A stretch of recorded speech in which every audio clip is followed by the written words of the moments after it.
Welcome back to Life After Caltech, a podcast about the many different paths alumni take after graduation and what current students can learn from the parts of the journey that weren't always straightforward.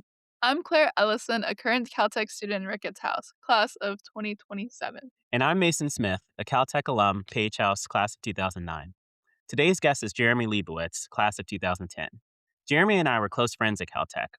We were both in Page House, and we've stayed friends in the years since. In fact, Jeremy later helped connect me to my own job, so I've personally seen how willing he is to help the people in the Caltech community. He was also a member of the Caltech basketball team where injuries shaped much of his experiences as a college athlete. We begin our podcast by asking him about those injuries and how they affected the rest of his life at Caltech. You may introduce yourself. I'm Jeremy Leibowitz, class of 2010. I double majored in applied math and business, and I played basketball while I was at Caltech. Then I started working at a hedge fund out in Orange County for about 7 years. Then I did my MBA at UCLA Anderson, and I've been at Apollo for a little over 5 years now. In your basketball career, you had a lot of injuries. So let's just get, I guess, to the heart of it. How did that affect you and your experience at Caltech? Well, the injuries started in high school from football, actually. I dislocated my shoulder playing football in high school and also broke a collarbone. Then I didn't really expect to play basketball in college, so I never got a surgery for it. I kind of had dreams of like maybe playing football, but I thought that was a little far-fetched. And then I played basketball at Caltech, and freshman year did okay. Sophomore year tore the rest of my shoulder. I had to get surgery on that, missed the entire season. Junior year had a herniated disc that really affected me. And then senior year, I tore my ACL in the preseason again. I think I probably missed more games than I was eligible for because of injuries. It doesn't sound like you actually played any basketball. My freshman year, I played a bunch. The reason I played a bunch is because another guy broke his hand. So I was, the next off the bench. So, How did you get roped into basketball if you were playing football before? well, I played basketball in high school also. I just wasn't nearly as good at basketball as I was at football. And I was able to walk on the team and get some play time. I feel like that's how a lot of Caltech students get into the sport. I almost joined the soccer team this year because the coach just came up to me in Red Door and they were like, you should join the soccer team." And I like it being like that. I mean, that's why I did cross country for a year, but it definitely requires a lot of demands. And how did you go about managing that while at Caltech? And I guess also navigating the injuries. I mean, you had to have surgery. So how did that affect your Caltech academic career as well as social? Socially, it wasn't that big of an impact because really my best friends from Caltech were on the team with me for the most part. And so it kind of just brought us closer. Um, Academically, though, it's a little bit of a different story. I wasn't the best at going to class, and so I kind of not go to class and then just do a bunch of homework and kind of sleep through class, and that's kind of when I slept. In retrospect, I kind of wish I did that differently, but I was in this pattern of, okay, I'm all motivated. I'm going to go to class, and then I would sleep through the class. So I'm like, why am I going to class and sleeping if I could just sleep in my bed? And again, the more mature version of myself realizes that was not the right move. Um, and then I had surgery on my shoulder. So I was in a sling on my right arm, and I'm very right-handed. And I think I was still writing out problem sets with my right hand, but like kind of like moving the paper with my left. And I still remember it was like an easier math class. I think it may have been core, and I just got notes back like, I can't read any of this, but I'm going to give you an A for this one, but just have better handwriting next time. I'm like, all right, that's fair, You must have been doing okay in the class before, because otherwise, like, I feel like if they couldn't read it, they would go with what you did before. So if you were pretty good before, they'd assume it was okay. If you were not doing well in the class, they'd assume like, oh, this guy doesn't know what he's doing, and now he's trying to hide it with bad handwriting. You squinted at the end, you're like, yeah, that's probably about right. But the real one that was the herniated disc, when that first happened, it was really tough for me to kind of sit and be comfortable and study. And just kind of having this like nagging pain in the back of my mind was is just really, really distracting. Very much props to you. It has to take a lot of mental fortitude.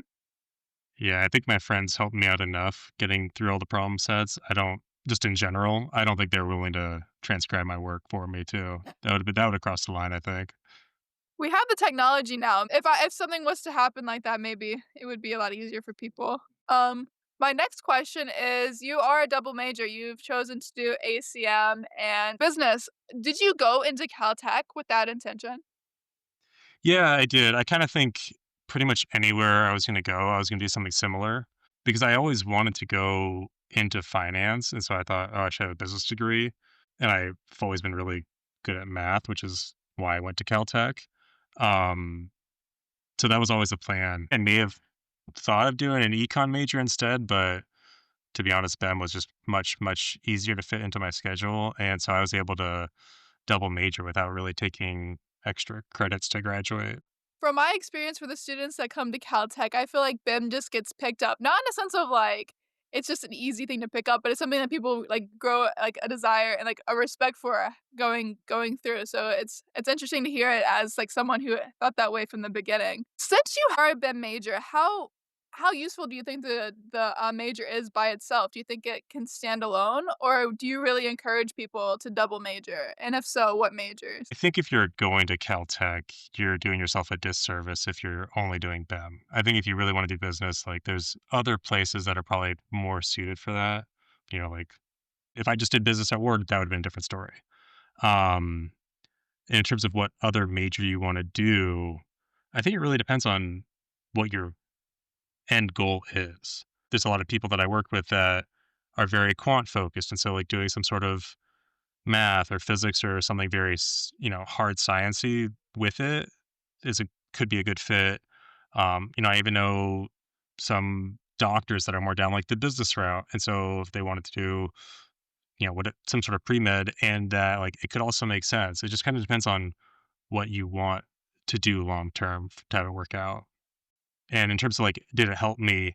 Like I said, I did business school after, and I also got a CFA while I was working before business school. So a lot of the topics through work just came easier. I was more familiar with it, although the work that I was doing at the hedge fund was more fixed income based. So not a lot of accounting or looking at financials for different companies or anything like that. But it did definitely help. And then when I went to business school, I was able to waive out of pretty much all of core except for like one class, a marketing class. I didn't waive out of that one, but the rest I could just waive out of and take other interesting electives instead. What's the process for waiving out? Like, how does that work? Yeah, I mean they don't quite take me at my word there. Actually, the funny thing is, before I answer that, they when I went to UCLA, I had some. It sounded like Dean's List, like special Dean's Specialist or something along those lines. I'm like, oh yeah, I'm hot stuff. Of course, I'm going to be on the this list. And it turns out like it was because my GPA was somewhere around a 3.0, maybe on the wrong side of 3.0 my last little bit of college. And so I was like kind of on probation essentially at UCLA. I'm like, oh, this is funny, but okay. And then I just waved at it everything.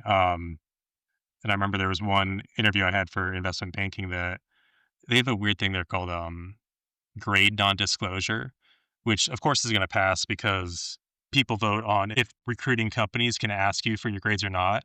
And given that everything's like a bell curve, it's all going to pass because only the people that have like really grades will vote against it and everybody else is going to vote for it.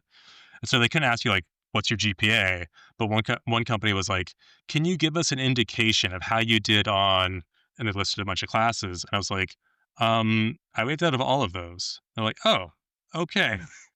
Um, so yeah, to waive out of it, you just said, I want to waive out of it. And they give you like a written test and you know what's coming. So, I mean, for most of them, I kind of knew it and I just had to refresh a little bit. But for like accounting, I was really rusty on that. So I kind of went to the library for a day, borrowed the book, read through it all, and then was able to waive out of it. Must have felt good to wave out of a lot of things at the beginning, just, like, in the sense of, like, feeling confident in your knowledge of what you're about to go into. Yeah, I mean, I did the opposite at Caltech. I think they had me like in a remedial math class for the first quarter, and I was shocked by that because like I thought I was like really good at math. I took like calculus as a freshman in high school. I thought that was like really really good. I'm like, oh, I'm in a different league right now.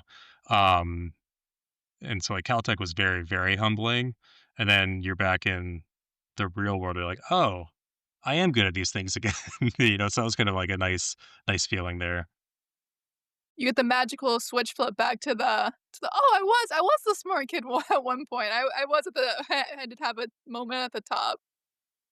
There's actually one professor that went to Caltech also, and he taught an operations class, and it was actually one of my favorite classes, coincidentally. And at the beginning of the quarter, he kind of came up to me. He goes, "Did you go to Caltech?" I'm like, "Yeah." He's like, "It's not many of us here." I was like, "Oh, did you too?" He's like, "Yeah."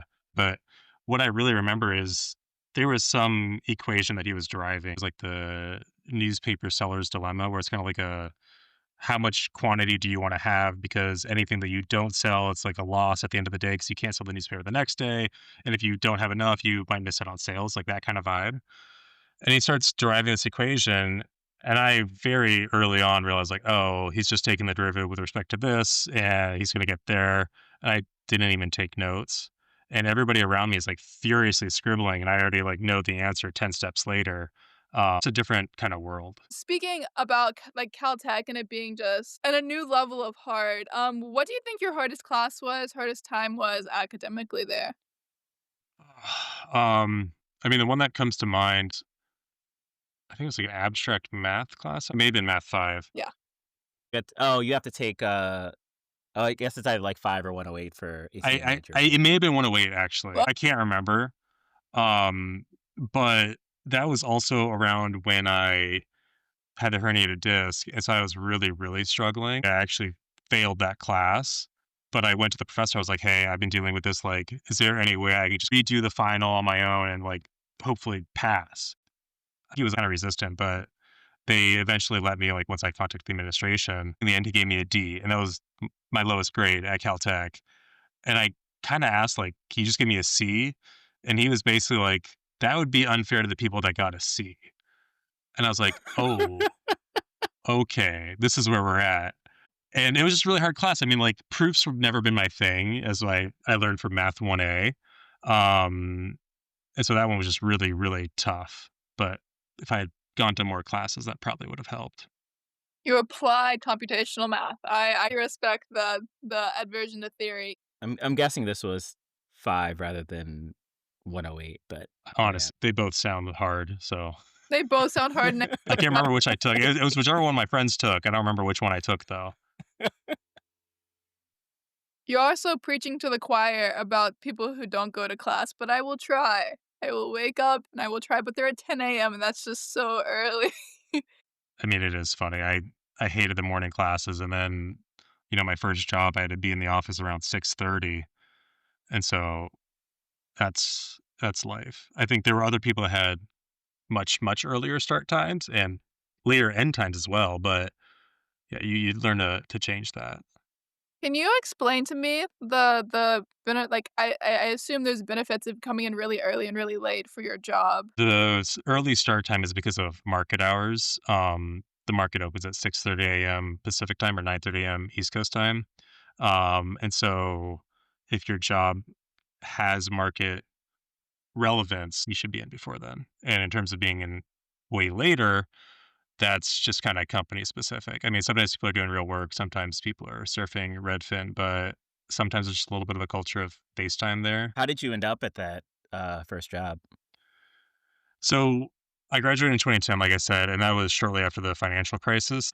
It was very rough because I remember earlier on at Caltech, before everything went down, there were several companies recruiting in the finance realm for undergrads. But then by the time I graduated, there was like 3 total companies that were like possible.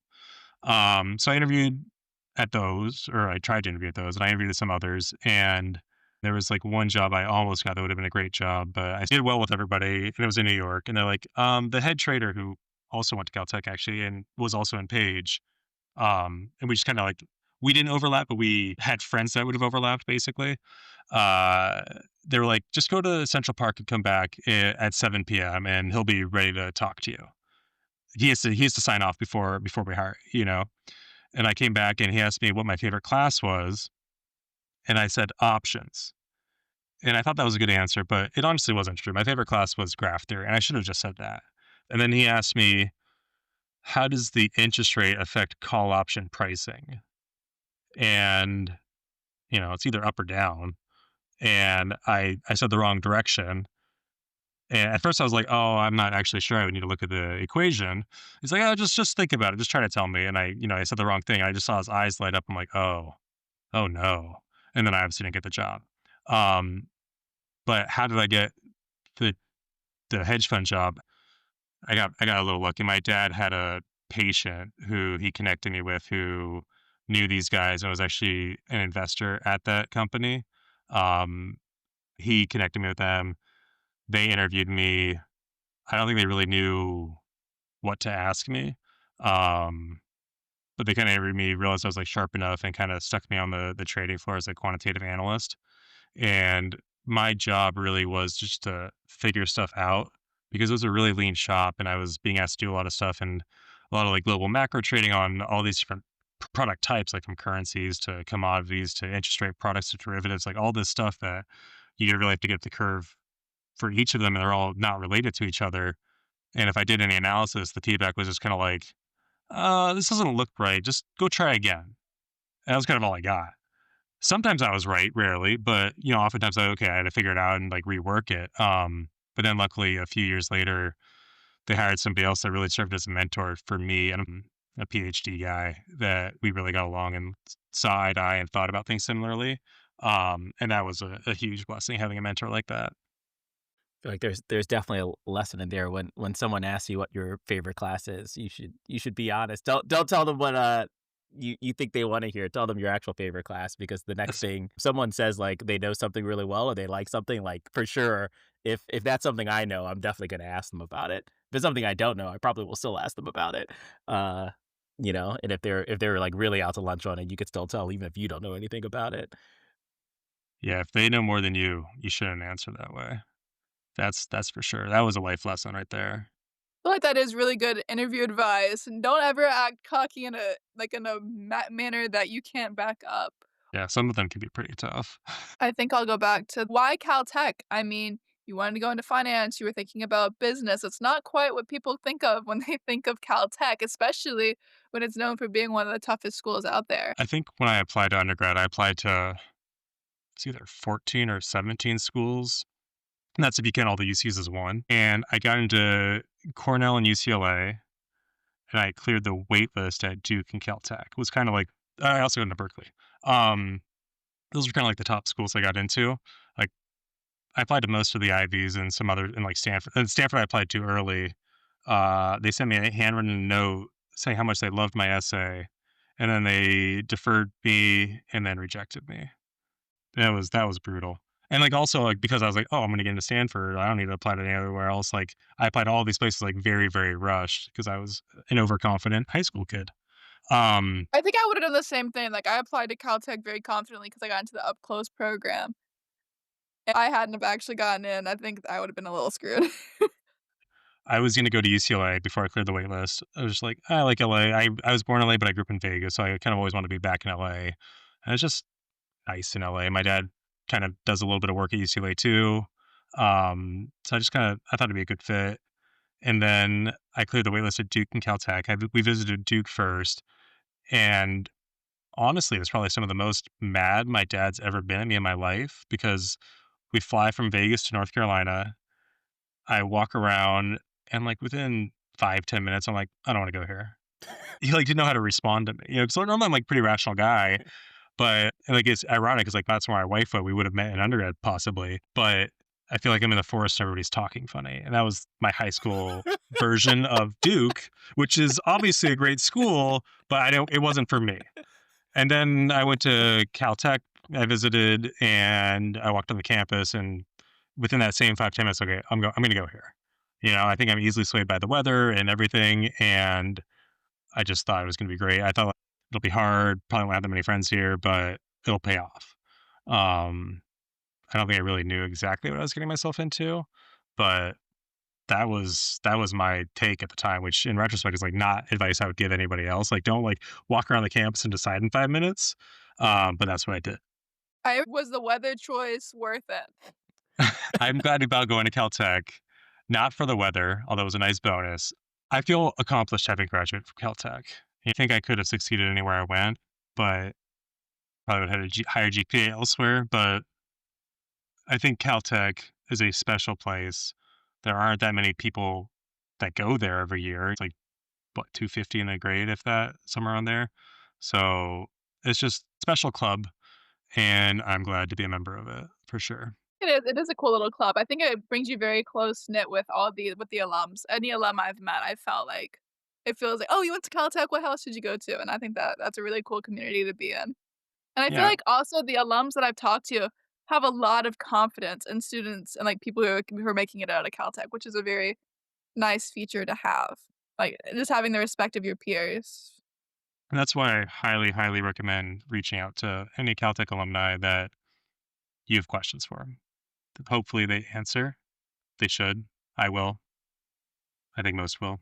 So, Caltech was hard. I feel like that's been quite established. Do you feel like the challenges that you faced at Caltech, like, changed you in the long run? I feel like a lot of people, when they look back, or they just or don't, are like, "Caltech made me a stronger person." How do you feel like Caltech changed you? There's a lot of responses to that question, but I think it kind of made me understand that I can really tackle problems if I really think about it and take a step back and pull my previous experiences, or at least kind of understand what am I missing? What would I need to know to solve this problem? My professional experience to be able to know what you do or don't know is, I think, really important because I think the people that get in trouble are the ones that say stuff that they don't actually know about and they think they know about. I think that's like the most dangerous kind of person to work with in finance. But kind of like knowing what you do or don't know is important, and kind of knowing what you need to get to the next step is important too. All the problem solving, all the like realizing, oh, like I think this part's right, but I don't know how to get to the next step. Like, what do you guys think? I think that's actually an important skill that I picked up. Knowing what you don't know. And I feel like also, I guess what comes with that is, like, being humble. Like, I feel like I have been humbled time and time and time again at Caltech, and it has made me more resilient in the face of not knowing things and being able to cope with that. For sure, and I think actually one other thing that it taught me was kinda how to do teamwork stuff, both academically and professionally, and it's actually interesting in business school because there were some group projects and, it's business school, so people care a little bit less, but, you kinda divide it up and, that's kind of that, and, hopefully the sum total gives you a decent grade, but professionally, when you have these big projects that you're working on with multiple people, being able to trust them to do their role and not feel like you have to do it all because you trust that they're capable as well, I think is an important thing. That's kind of what I learned at Caltech too, because in no uncertain terms, I don't think I would have survived graduation at Caltech without the help of my peers. I don't think I would have been capable. Yeah, I think that's probably something I undervalue, or at least thinking about my Caltech experience, because high school, I think whenever you have a group project, I think it's kind of how you said, you just like, you do this, you do that, you kind of split off and then hopefully come back and they did what they were supposed to do. But it's not really teamwork. It's just splitting it up, like going off and kind of doing your own thing. Whereas at Caltech, it's definitely like you're spending a lot of hours together, sort of huddled up doing problem sets. It's a very different collaborative experience. Yeah, ironically, I remember applying to colleges, and there was like this really small college that my dad had known about called Fulton College, like the Boston area. And the cool thing is everybody gets a full tuition there.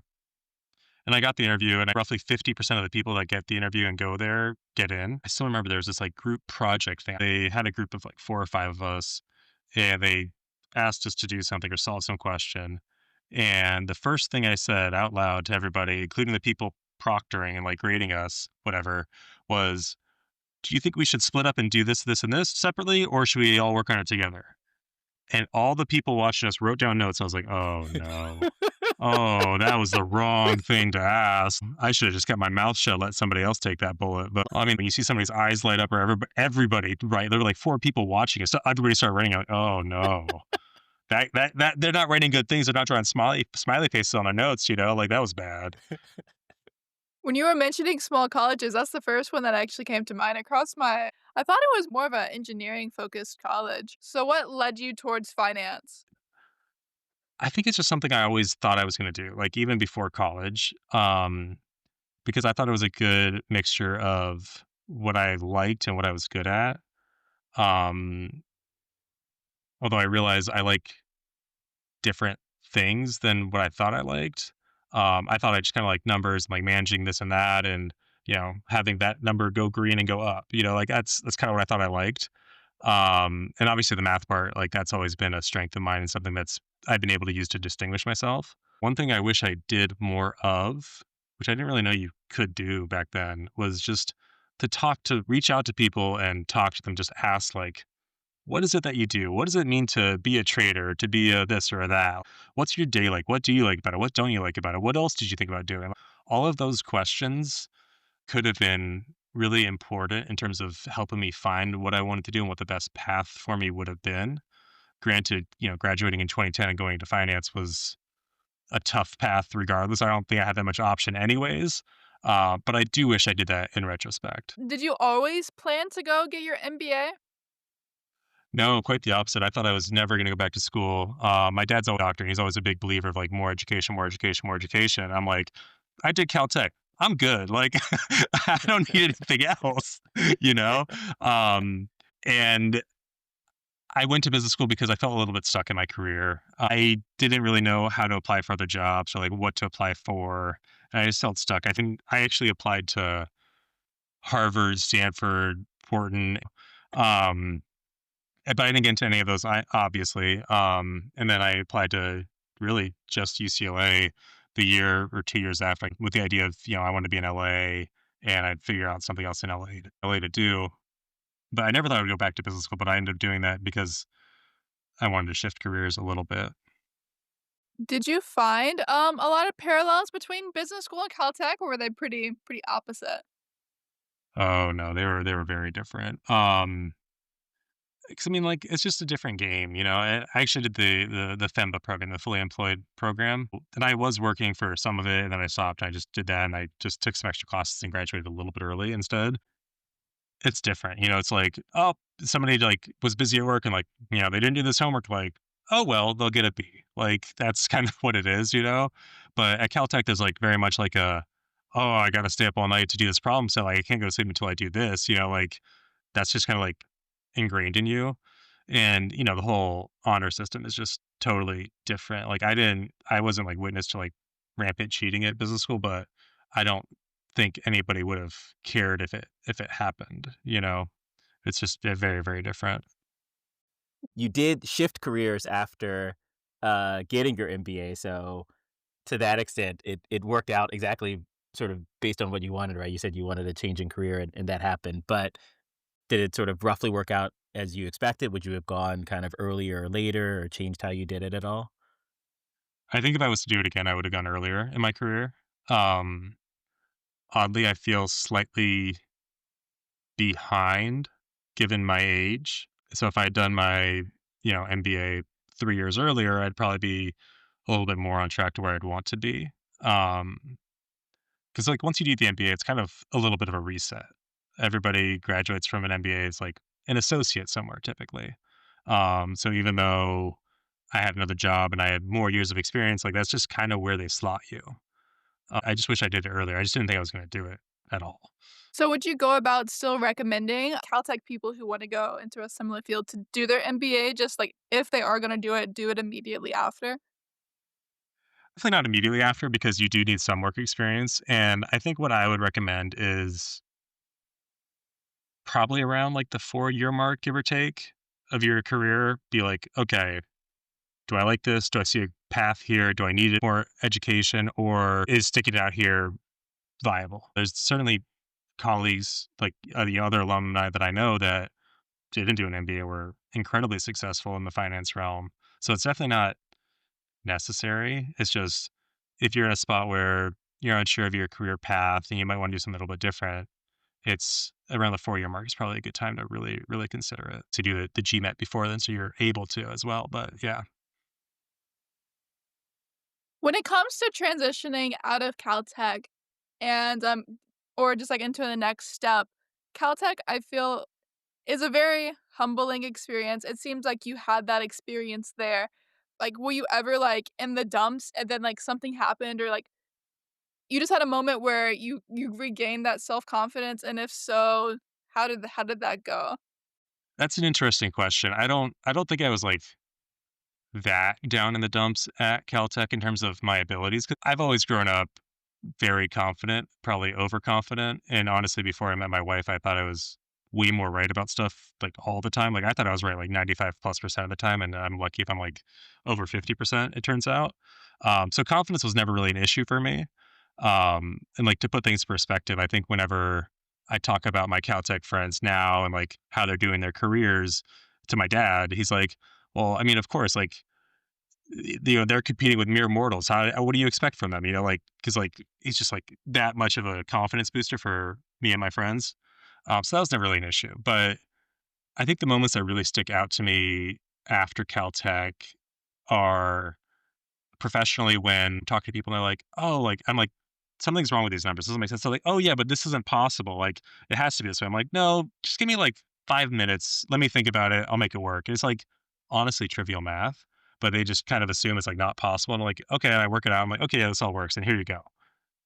And it's just like for me, it's like a nothing thing. It's for them, they like thought about like they think it's impossible, but it's just easy math.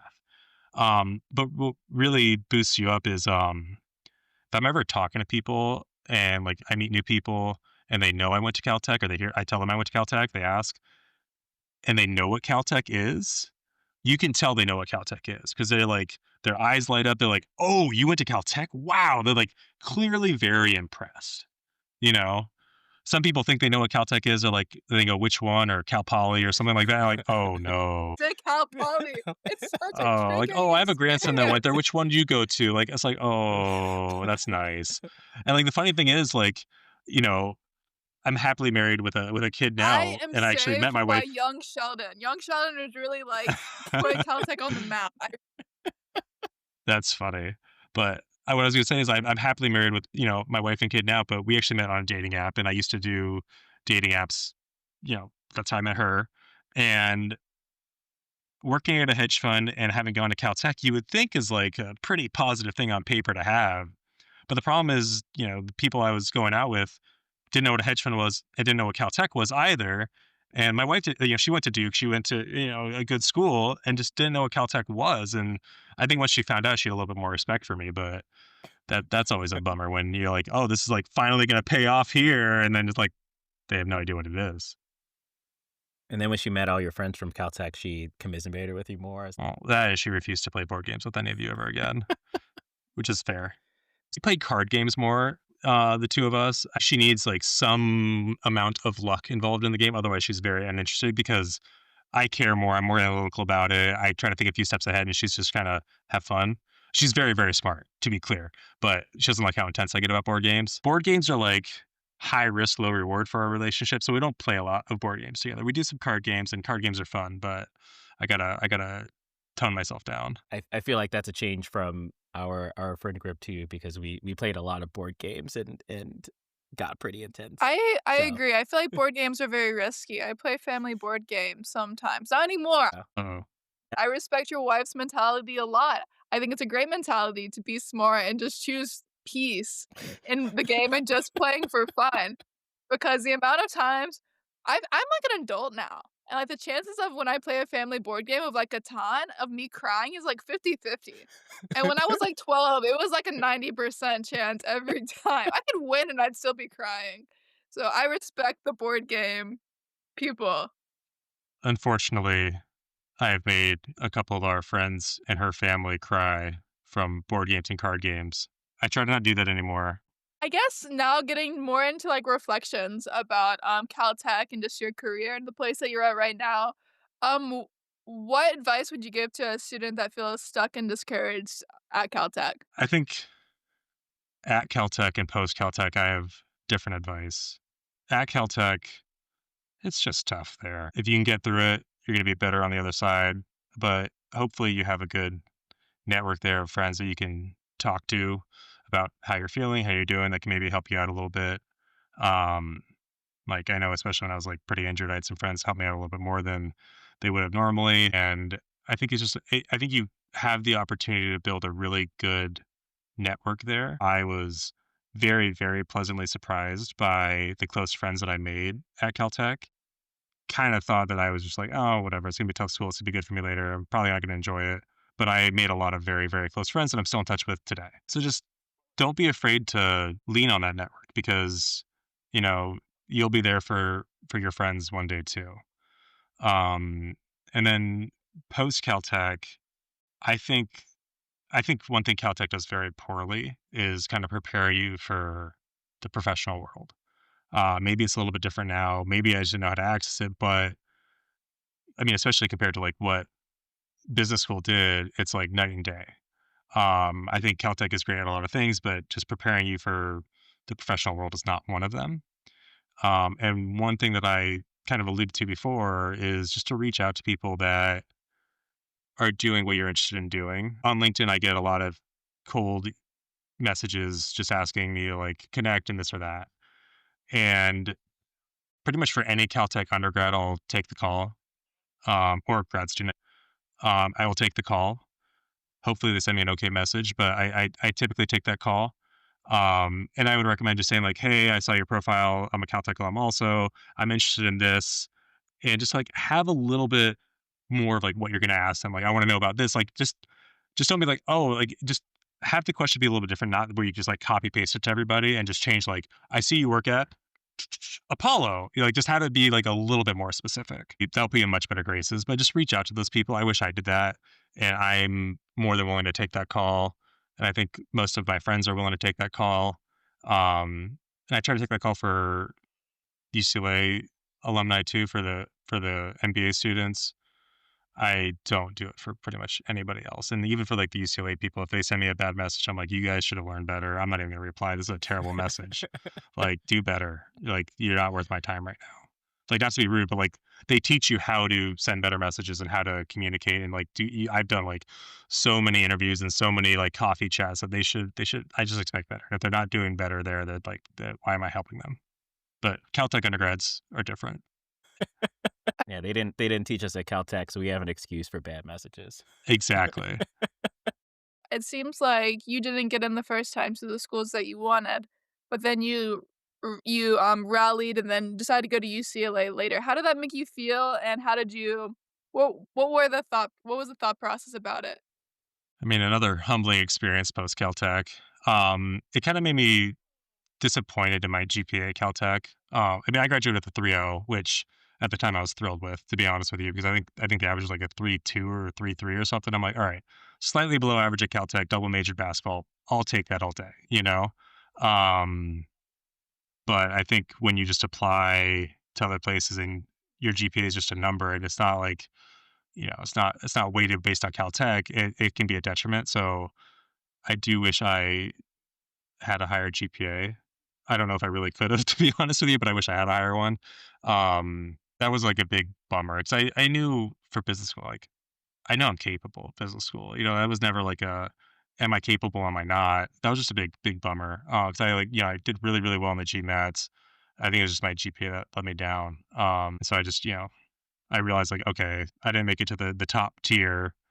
Um, but I still think this path will help me. So what can I do to get there? And I thought, being in LA was a good idea. I had a few friends that did med school after Caltech, and they needed some extra classes to be able to apply to med school. So they, took a year to do that. And if that's your path, that's your path. I think having a long term goal and figuring out how to get there is a good way to move. I guess to go into some lighter questions, what is a funny memory from your Caltech days? Are there any memories there? um, I mean, there's plenty of memories from the Caltech days. That's for sure. Um, back then Page had a beer room. I don't know if they still do. Um, but I won't get into those memories. I think what happens in the beer room stays in the beer room. But actually, one memory that I do have is right like after rotation, like after you like find out what house you're in. What they did back then was they didn't produce the list at first. You just kind of had to go to where your best guess was. And so, of course, I went to Page, but I should have realized something was up at the time because, like, one person was like, "Oh yeah, yeah," and another was like, "Wait, wait," and like a junior stepped in front of me and was like, "Hey, like we got some unfortunate news. Like you were caught breaking some rules, so your votes didn't count. You're not in Page. You should go look somewhere else." And I should have realized based on what the other person did, and then also as I like very, very, very dejectedly walked towards Ricketts, and I came across somebody else, and were confused. I should have I realized want something you was to up, know and that I'm Ricketts' president.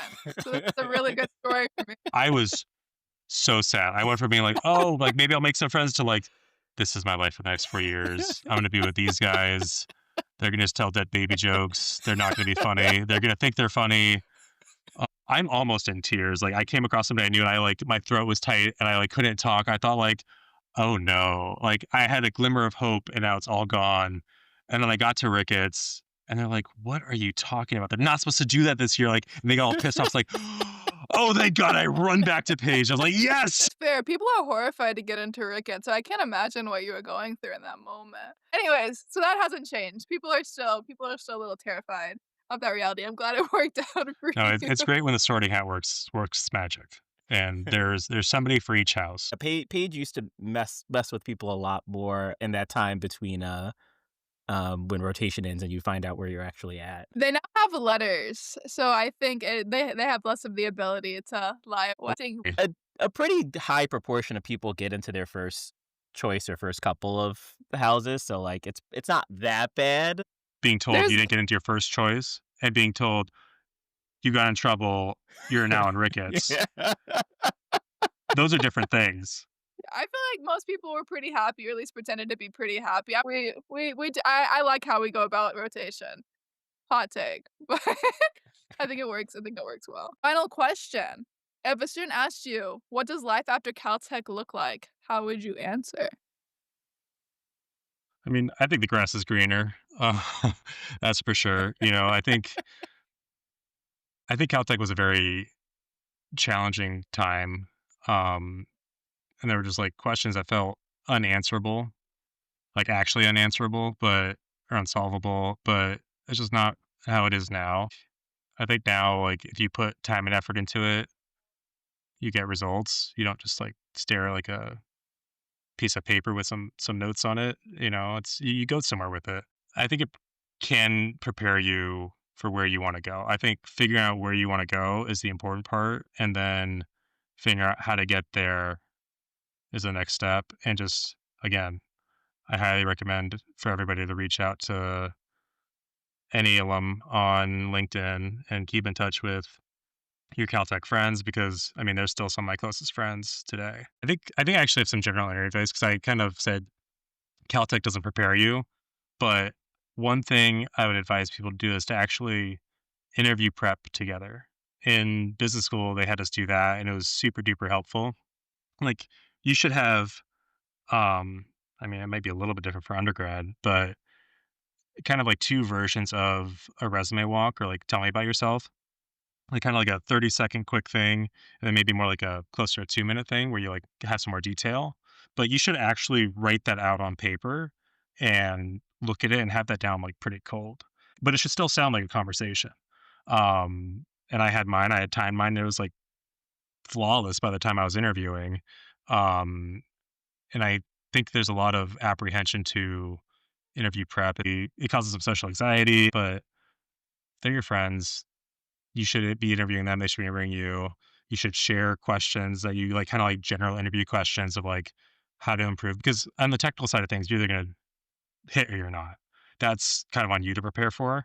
I interview people also, and there's kinda 2 categories. One is, are they smart enough to do this job? And, like, is their work ethic good enough?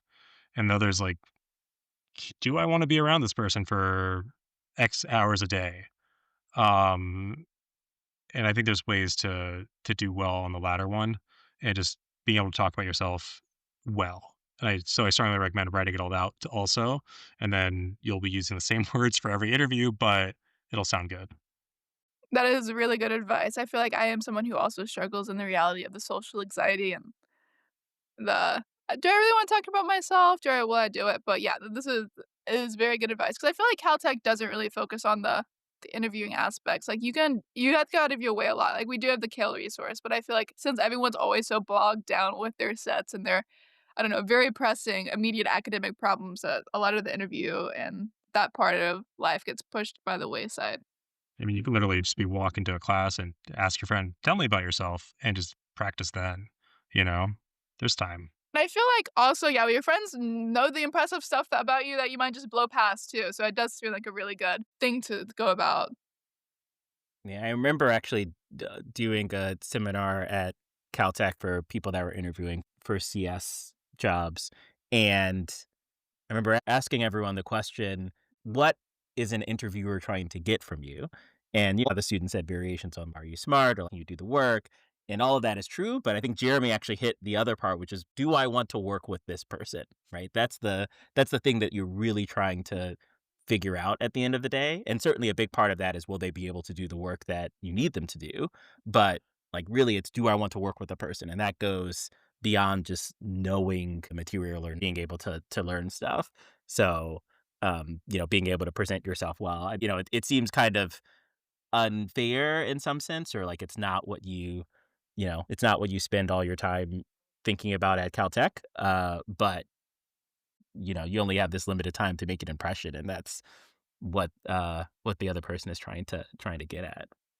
No, I definitely agree with that, and I think the other thing people should realize is other schools have a better system to prep them. And so you're competing with that, and you might think like, "Oh, I went to Caltech, I'm really smart, I'm gonna be smarter than them."